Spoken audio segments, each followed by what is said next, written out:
രൂപയുടെ മൂല്യം വീണ്ടും ഇടിഞ്ഞു. ഇത് വെറും ഒരു സാമ്പത്തിക വാർത്തയല്ല. നിങ്ങളുടെ അടുക്കള ബജറ്റും ലോൺ EMI ഒക്കെ തലകീഴായി മറിയാൻ പോകുന്നതിന്റെ സൂചനയാണ്. എന്താണ് സംഭവിക്കുന്നത്? $1 നൽകാൻ നമ്മൾ എത്ര രൂപ കൊടുക്കണം? ഇപ്പോൾ ആ സംഖ്യ റെക്കോർഡ് ഉയരത്തിലാണ്. അതായത് നമ്മുടെ രൂപയുടെ മൂല്യം ഇടിയുന്നു, ഡോളർ കരുത്താർജിക്കുന്നു. വാർത്തകളിൽ നമ്മളിത് സ്ഥിരമായി കേൾക്കുന്നുണ്ട്. രൂപയുടെ മൂല്യം വീണ്ടും റെക്കോർഡ് തകർച്ചയിൽ എന്നൊക്കെ. പക്ഷേ സാധാരണക്കാരായ നമ്മളെ ഇത് എങ്ങനെ ബാധിക്കും? നിങ്ങൾ ഗൾഫിൽ നിന്ന് നാട്ടിലേക്ക് പണം അയക്കുന്ന ഒരു പ്രവാസിയാണോ? അതോ നാട്ടിൽ കുടുംബം പുലർത്തുന്ന സാധാരണക്കാരനാണോ? നിങ്ങളൊരു പുതിയ ബൈക്ക് വാങ്ങാൻ ഇരിക്കുകയാണോ? അതോ സ്വർണം വാങ്ങാൻ പ്ലാൻ ചെയ്യുകയാണോ? നിങ്ങളുടെ ജീവിതത്തെ രൂപയുടെ മൂല്യത്തിലുണ്ടായ ഈ മാറ്റം എങ്ങനെ മാറ്റാൻ പോകുന്നു? ആദ്യം തന്നെ എന്താണ് സംഭവിച്ചതെന്ന് നോക്കാം. ലളിതമായി പറഞ്ഞാൽ അന്താരാഷ്ട്ര വിപണിയിൽ ഇന്ത്യൻ രൂപയുടെ വില കുറഞ്ഞു, അമേരിക്കൻ ഡോളറിൻ്റെ വില കൂടി. നമുക്കൊരു ഉദാഹരണം എടുക്കാം. മെയ് 29-ന് $1 വാങ്ങാൻ 95.01 രൂപ കൊടുത്താൽ മതിയായിരുന്നു. ജൂൺ 3-ന് അതേ $1 വാങ്ങാൻ 95.68 രൂപ കൊടുക്കേണ്ടി വരുന്നു. അതായത് മുൻ ദിവസങ്ങളെ അപേക്ഷിച്ച് $1 നേടാൻ നമ്മൾ കൂടുതൽ രൂപ നൽകേണ്ടി വരുന്നു. ഇതിനെയാണ് രൂപയുടെ മൂല്യത്തകർച്ച അല്ലെങ്കിൽ രൂപ ഇടിയുക എന്ന് പറയുന്നത്. ഡോളർ കൂടുതൽ ശക്തമാവുകയും രൂപയുടെ മൂല്യം കുറയുകയുമാണ് ഇവിടെ സംഭവിക്കുന്നത്. എന്തുകൊണ്ടാണ് രൂപ ഇങ്ങനെ ഇടിയുന്നത്? പ്രധാനമായി 3 കാരണങ്ങളുണ്ട്. ഒന്ന്, ആഗോള പ്രതിസന്ധികൾ. ലോകത്തിൻ്റെ പല ഭാഗങ്ങളിലും യുദ്ധങ്ങളും സാമ്പത്തിക അസ്ഥിരതയും നടക്കുന്നു. ഇത്തരം സമയങ്ങളിൽ ലോകത്തിലെ വൻകിട നിക്ഷേപകർക്ക് ഏറ്റവും വിശ്വാസം അമേരിക്കൻ ഡോളറിലാണ്. അതുകൊണ്ട് അവർ തങ്ങളുടെ പണം ഡോളറാക്കി മാറ്റുന്നു. ഡോളറിന് ഡിമാൻഡ് കൂടുന്നു. 2, വിദേശ നിക്ഷേപകർ പണം പിൻവലിക്കുന്നത്. ഇന്ത്യൻ വിപണിയിൽ നിക്ഷേപം നടത്തിയിരുന്ന വൻകിട വിദേശ കമ്പനികൾ ഇവിടെയുള്ള അവരുടെ ഓഹരികൾ വിറ്റ് പണം ഡോളറാക്കി തിരികെ കൊണ്ടുപോകുന്നു. ഇന്ത്യയിൽ നിന്ന് ഡോളർ പുറത്തേക്ക് ഒഴുകുമ്പോൾ ഇവിടെ ഡോളറിന് ക്ഷാമം വരുന്നു, വില കൂടുന്നു. 3, ക്രൂഡ് ഓയിൽ വില. ഇന്ത്യക്ക് ആവശ്യമായ പെട്രോളിയത്തിൻ്റെ സിംഹഭാഗവും നമ്മൾ ഇറക്കുമതി ചെയ്യുകയാണ്. ഇതിന് നമ്മൾ പണം നൽകുന്നത് ഡോളറിലാണ്. അന്താരാഷ്ട്ര വിപണിയിൽ എണ്ണവില കൂടുമ്പോൾ നമ്മൾ കൂടുതൽ ഡോളർ നൽകേണ്ടി വരുന്നു. ഇതും രൂപയുടെ മൂല്യം കുറയാൻ കാരണമാകുന്നു. ചുരുക്കത്തിൽ ഡോളറിന് ഡിമാൻഡ് കൂടി, രൂപയ്ക്ക് ഡിമാൻഡ് കുറഞ്ഞു. ഇതാണ് സംഭവിച്ചത്. ഡോളറിൻ്റെ വില കൂടിക്കോട്ടെ, രൂപയുടെ വില കുറഞ്ഞോട്ടെ, അത് നമ്മളെ എങ്ങനെ ബാധിക്കും? നമ്മൾ ജീവിക്കുന്ന ഇന്ത്യയിലല്ലേ, നമ്മൾ ഉപയോഗിക്കുന്ന രൂപയല്ലേ? ഇങ്ങനെയായിരിക്കും പലരും ചിന്തിക്കുന്നത്. ഇവിടെയാണ് പ്രധാന കാര്യം. നമ്മൾ അറിയാതെ തന്നെ ഇത് നമ്മുടെ പോക്കറ്റ് ചോർത്തും. നമുക്ക് ഓരോ മേഖലയായി നോക്കാം. പ്രവാസികളുടെ കാര്യമെടുക്കാം. അവർക്കിത് സന്തോഷ വാർത്തയോ അതോ ആശങ്കയോ? ആദ്യം നല്ല കാര്യം പറയാം. രൂപയുടെ ഇടിവ് ഏറ്റവും കൂടുതൽ സന്തോഷിപ്പിക്കുന്നത് പ്രവാസികളെയാണ്, പ്രത്യേകിച്ച് ഗൾഫ് രാജ്യങ്ങളിൽ ഉള്ളവരെ. കാരണം ഗൾഫ് കറൻസികളായ ദിർഹം, റിയാൽ, ദിനാർ എന്നിവയെല്ലാം ഡോളറുമായിട്ട് നേരിട്ട് ബന്ധിപ്പിച്ചിട്ടുള്ളവയാണ്. അതുകൊണ്ട് ഡോളറിൻ്റെ വില കൂടുമ്പോൾ ഗൾഫ് പണത്തിൻ്റെ മൂല്യവും കൂടും. നിങ്ങൾ ഗൾഫിൽ നിന്ന് 1000 ദിർഹം നാട്ടിലേക്ക് അയക്കുകയാണെന്ന് കരുതുക. നേരത്തെ അതിന് 22,000 രൂപ കിട്ടിയിരുന്ന സ്ഥാനത്ത് ഇന്ന് ചിലപ്പോൾ 23,000 രൂപയോ അതിൽ കൂടുതലോ കിട്ടും.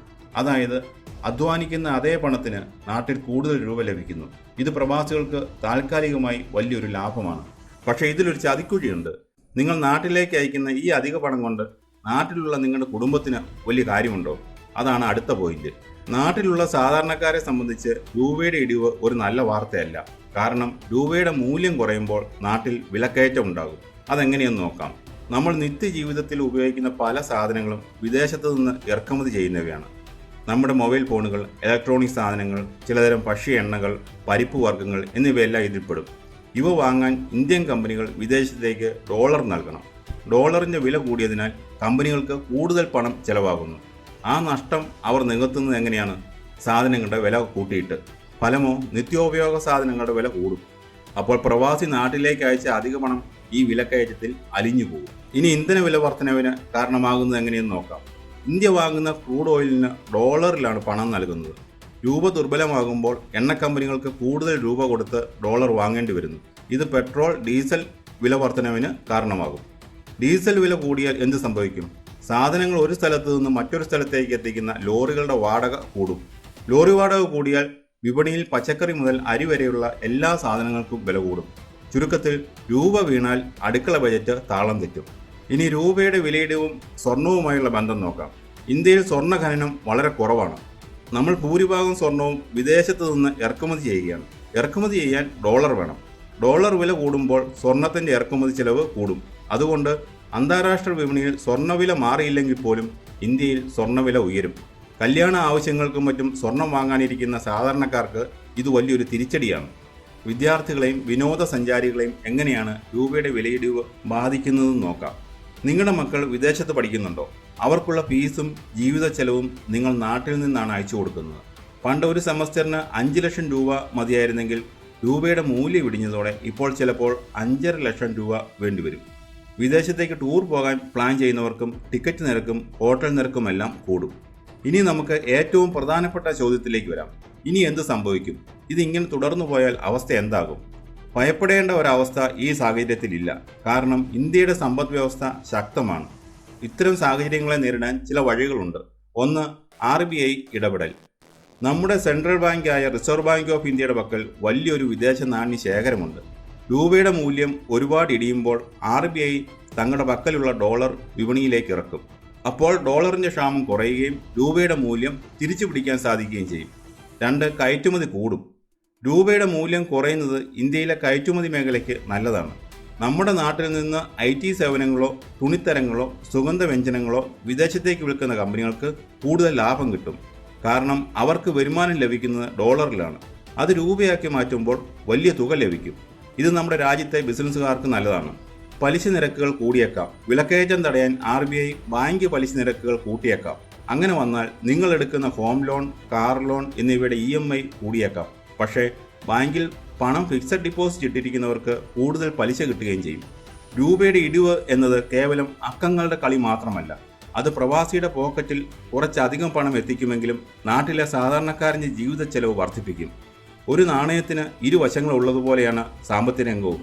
പ്രവാസികൾക്ക് ഇത് പണം നാട്ടിലേക്ക് അയക്കാനുള്ള നല്ലൊരു അവസരമാണ്. നാട്ടിലുള്ളവർ അനാവശ്യ ചെലവുകൾ ചുരുക്കി ബജറ്റ് കൃത്യമായി പ്ലാൻ ചെയ്യേണ്ട സമയമാണിത്. ആഗോള വിപണിയിലെ മാറ്റങ്ങൾക്കനുസരിച്ച് രൂപയുടെ മൂല്യം ഇനിയും മാറിയേക്കാം. പക്ഷേ കൃത്യമായ മുൻകരുതലുകൾ ഉണ്ടെങ്കിൽ ഈ പ്രതിസന്ധിയെ നമുക്ക് മറികടക്കാം.